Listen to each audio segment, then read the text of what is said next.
하나님의 말씀은 맛있습니다. 하나님의 말씀은 즐겁습니다. 하나님의 말씀은 생명과 행복을 줍니다. 500독 성경 통독 훈련 원장입니다.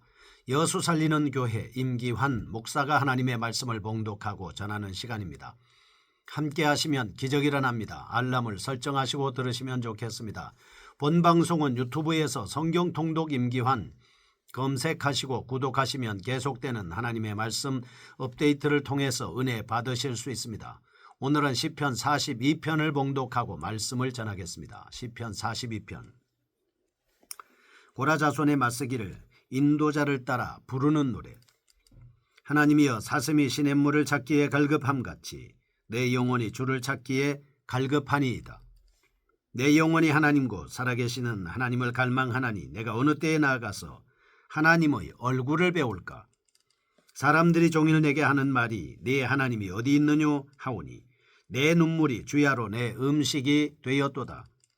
내가 전에 성의를 지키는 무리와 동행하여 기쁨과 감사의 소리를 내며 그들을 하나님의 집으로 인도하였더니 이제 이 일을 기억하고 내 마음이 상하는도다. 내 영혼아, 네가 어찌하여 낙심하며 어찌하여 내 속에서 불안해하는가? 너는 하나님께 소망을 두라. 그가 나타나 도우심으로 말미암아 내가 여전히 찬송하리로다. 내 하나님이여, 내 영혼이 내 속에서 낙심이 되므로 내가 요단 땅과 헤르몬과 미살산에서 주를 기억하나이다. 주의 폭포 소리에 깊은 바다가 서로 부르며 주의 모든 파도와 물결이 나를 휩쓸었나이다. 낮에는 여호와께서 그의 인자심을 베푸시고 밤에는 그의 찬송이 내게 있어 생명의 하나님께 기도하려로다. 내 반석이신 하나님께 바라기를 어찌하여 나를 잊으셨나이까? 내가 어찌하여 원수의 압제로 말미암아 슬프게 다니나이까 하리로다.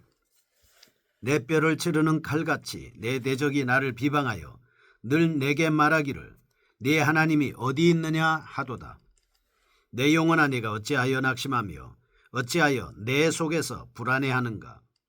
너는 하나님께 소망을 두라. 나는 그가 나타나 도우심으로 말미암아 내 하나님을 여전히 찬송하리로다. 아멘. 시편 42편입니다. 하나님을 향한 갈망입니다.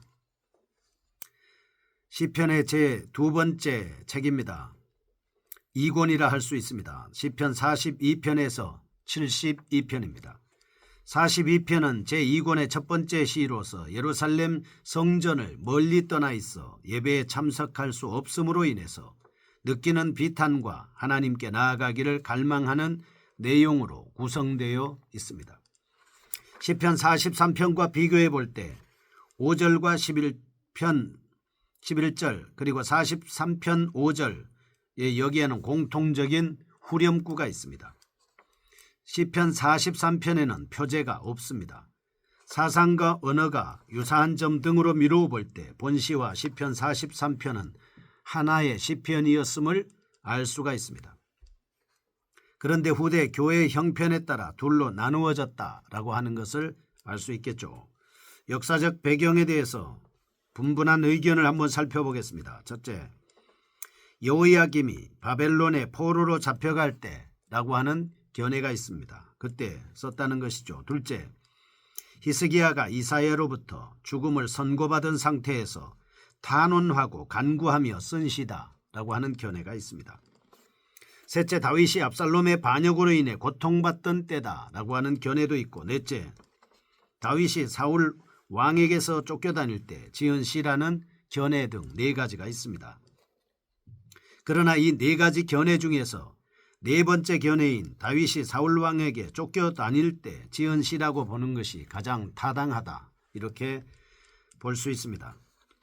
본시는 장르상 개인적인 비탄시로 보는 것이 가장 일반적입니다. 시인은 성전을 떠나 멀리 떠나 이역에서 방황하고 있는 자신의 신세를 한탄하고 있습니다. 성전에서 하나님을 섬기던 때를 그리워하고 있는 것입니다. 시인은 자신의 상황에 대하여 비통한 마음을 품고 있습니다. 이런 내면적 아픔 속에서 우러나오는 서정적 고백을 시적으로 형상화하고 있습니다. 시인의 내면적 고통이 섬세하게 표현되고 있는 시편 42편은 후렴구를 중심으로 크게 두 부분으로 구성되어 있음을 볼 수 있습니다. 첫 번째 1절에서 5절입니다. 살아계신 하나님을 향한 열망에 관한 내용입니다. 성전을 멀리 떠나서 더욱 애타게 하나님을 그리워하는 시인의 마음이 잘 나타나고 있습니다. 1절과 2절 영적 생명의 근원이신 하나님에 대한 말씀입니다. 3절과 4절 원수들의 조롱으로 인해서 낭망하고 있습니다. 5절 하나님께 대한 갈망 등으로 구분할 수 있겠습니다. 시인은 하나님을 기다리는 영혼의 갈증을 목마른 사슴에 비교하면서 강조하고 있습니다. 여기서 4절 시인을 목마르게 하는 상황은 성전에서 멀리 떠나 더 이상 하나님의 백성들과 함께 기쁨의 찬송을 드릴 수 없다는 사실이 안타까움을 드러내고 있습니다. 3절 주위 사람들이 네 하나님이 어디 있느냐라고 하면서 하나님과 자신을 조롱하고 있습니다. 사실 이런 조롱은 본서와 예언서 등에서 항상 가장 아픈 고통의 가시가 되는 겁니다. 결국 시인은 더 이상 견디지 못하고 자신의 신세를 한탄하며 주야로 눈물을 흘리는 형편에 처하게 되었습니다. 그러나 시인은 이러한 침울한 상황에 계속해서 머무르지 않습니다. 과거와 현재를 대조해가면서 스스로 위안과 용기를 찾기 시작하고 있습니다. 시인은 하나님의 자비롭고 은혜로우신 모습을 상기합니다. 그래서 그 상기를 할 때마다 새로운 힘을 얻습니다. 하나님으로부터 버림받은 사람이라는 극단적 비방을 들으면서도 시인은 언약의 신실성을 믿는 믿음을 가지고 있습니다. 밝고도 유쾌했던 과거를 회상하면서 자신의 영혼을 다듬어 나가고 있는 것입니다. 시인은 낭만과 불안으로부터 탈출할 수 있는 방법이 무엇인지에 대해서 스스로 물은 뒤에 오직 하나님만을 믿고 의지하는 것만이 그 해결 책임을 제시하고 있습니다. 특별히 본 시에서 시인이 가장 안타깝게 생각하는 부분은 예루살렘 성전에서 멀리 떠나 있으므로 성전 예배에 참여하여 찬양과 경배를 드리지 못한다는 사실입니다. 시인은 성전에 나아가 하나님을 배울 수 있는 날을 학수고대하고 있습니다. 신약시대에 사는 우리는 이러한 시인의 탄식이 조금 생소하게 느껴질지도 모릅니다. 그러나 구약시대의 성전제사는 영적 의미를 예표하는 것이었기 때문에 진실하고 숭고한 의식이었습니다. 하나님께서 우리에게 주신 참된 종교의 외부적 제도는 매우 중요한 것입니다.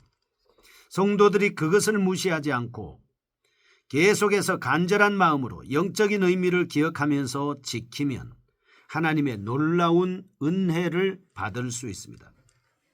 왜냐하면 우리가 보이지 않는 하나님과 영적인 교제를 나누기 위해서는 외부적 제도와 형식도 결코 무시할 수 없는 것이기 때문입니다. 둘째 6절에서 11절입니다. 낭망을 극복한 찬양에 대한 내용입니다. 원수의 강도 높은 공격과 그에 대한 극복을 묘사하고 있습니다.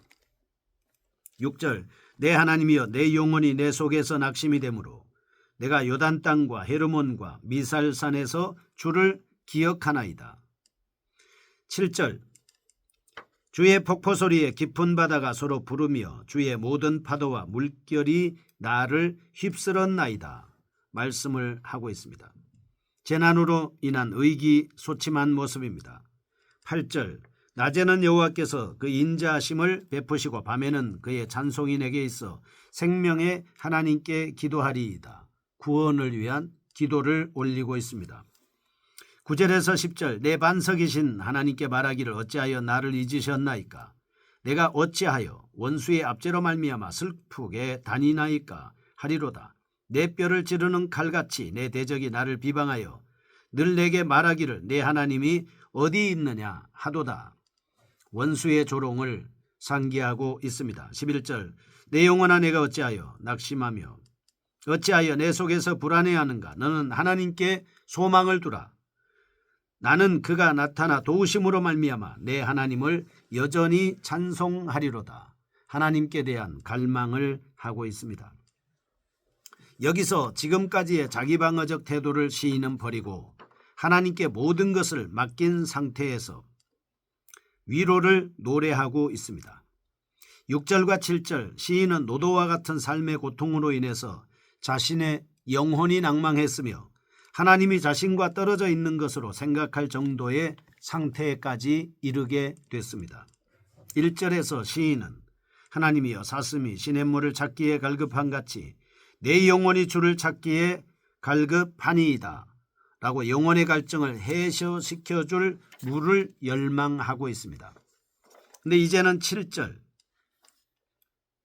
주의 폭포 소리에 깊은 바다가 서로 부르며 주의 모든 파도와 물결이 나를 휩쓸었나이다. 그래서 오히려 폭포와 파도와 물결이 자신의 모든 영혼을 송두리째 빼앗아 버리는 경험을 한 것입니다.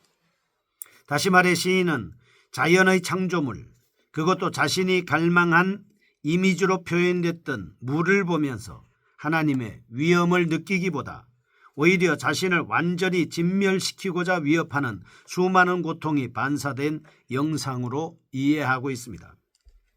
이러한 물의 이미지에 대한 극적 전환은 낭만과 고뇌를 더욱 그는 극대화시키기 위해 사용하는 탁월한 표현 기법이라고 할 수 있겠습니다. 그러나 시인은 이러한 고통의 상태에서 자신을 끝까지 지켜줄 반석이신 하나님을 발견하고 있습니다. 6절 내 하나님이여 내 영혼이 내 속에서 낙심이 되므로 내가 요단 땅과 헤르몬과 미살산에서 주를 기억하나이다. 8절 낮에는 여호와께서 그의 인자심을 베푸시고 밤에는 그의 찬송이 내게 있어 생명의 하나님께 기도하리이다. 그래서 현재 하나님으로부터 소외된 상황임에도 불구하고 장차 임할 주님의 인자를 내다보고 있습니다.